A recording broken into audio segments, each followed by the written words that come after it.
Y en la salud del nuevo milenio tenemos un poco de medicina, de historia de la medicina. Nos acompaña el doctor Omar López Mato, médico oftalmólogo, investigador de la historia y el arte, director de Olmo Ediciones. Y Doc, gracias por acompañarnos. Hoy el tema es Luis XIV de Francia. Luis XIV y todas sus derivaciones médicas, porque algunas enfermedades de los reyes terminan después teniendo consecuencias en la medicina posterior. Así es, el Rey Sol. El Rey Sol, Luis XIV, el hombre que decía el Estado soy yo, y realmente el Estado, en un momento en Francia, él era el monarca, el típico monarca absolutista, y que bueno, entonces cada vez que el rey estornudaba, temblaba el imperio, porque todo dependía de él. Hay que pensar que este rey asume muy jovencito,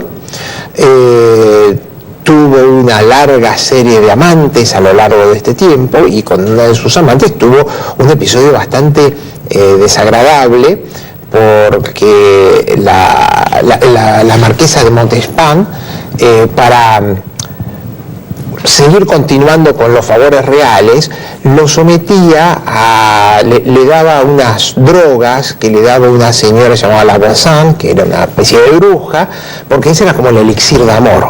Es decir, de esa forma pretendía seguir obteniendo los favores reales. El jefe de la policía de Luis XIV le empieza a seguir a esta marquesa y se da cuenta que tiene estos tratos, y hasta llegaban a ser como misas negras para poder continuar con los favores reales. Que por supuesto, bueno, cuando se entera Luis XIV, la marquesa cae en desgracia, sí. La señora La Voisin es quemada viva por bruja, y él continúa con su larga serie de amantes, que le ocasionaron algunos temas de enfermedades venéreas, porque bueno, que fueron tratados consecuentemente. Pero lo que es curioso, que a pesar de la inestabilidad afectiva que tenía Luis XIV con sus amantes, tenía una estabilidad, digamos, política con sus ministros.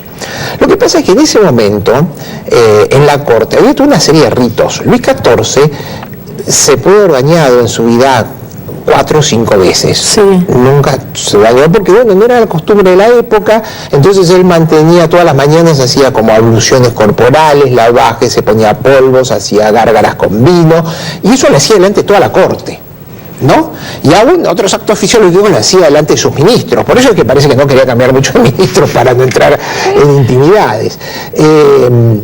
Tenía, como te decía, toda una serie de fidelidad con sus ministros, menos uno, que era el ministro Bouquet, que era el ministro de Finanzas, que aparentemente ya empezó con esa moda de que algunos dinerillos se le quedaban pegados a los dedos, pero tuvo el acto un poco tonto de inaugurar un castillo e invitarlo al rey a la inauguración de su fabuloso castillo de Le Vaux, que todavía existe, castillo que hoy llamaríamos menemista, ¿no? Y bueno, ese día, al día siguiente, Luis XIV llegó y dijo, no, me está robando, y se deshizo del ministro. Pero otros ministros los tuvo durante toda la vida.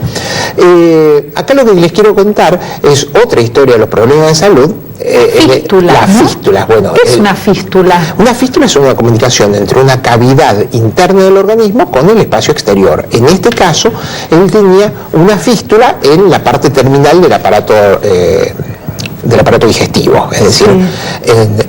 en la zona anal. Había tenido un hemorroide y después se le hizo una fístula, y entonces hubo que claro, eso tenía dolores espantosos. Fíjese que en esa época el rey, si se quería trasladar, tenía que ir a caballo. Imagínense, claro, eso a caballo, era brutal el olor.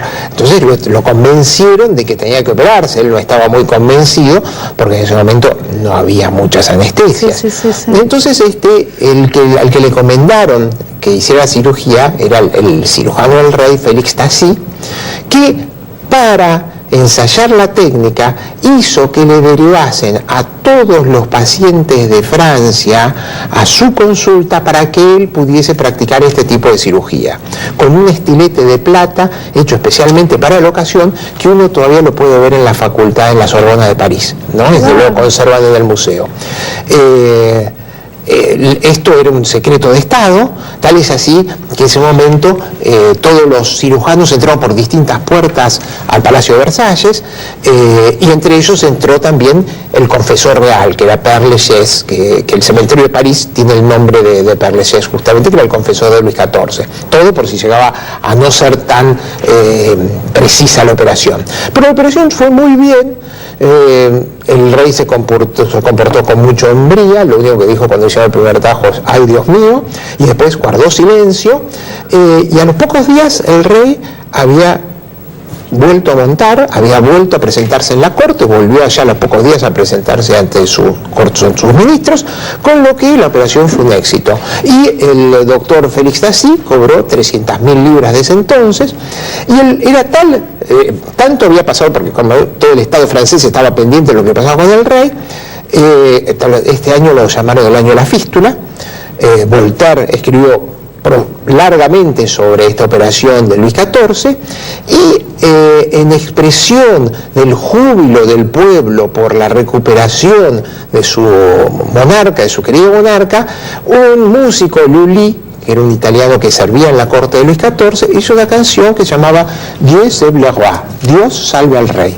Esta melodía, que existe, todavía se la puede escuchar, pasó a Inglaterra, y Händel, que era un músico alemán que trabajaba en la corte británica, cuando asume el nuevo rey, creo que era Enrique VI, compone una canción casi igual a la que había hecho Lully, que se llamaba God Save the King, es decir, Dios salve a la reina.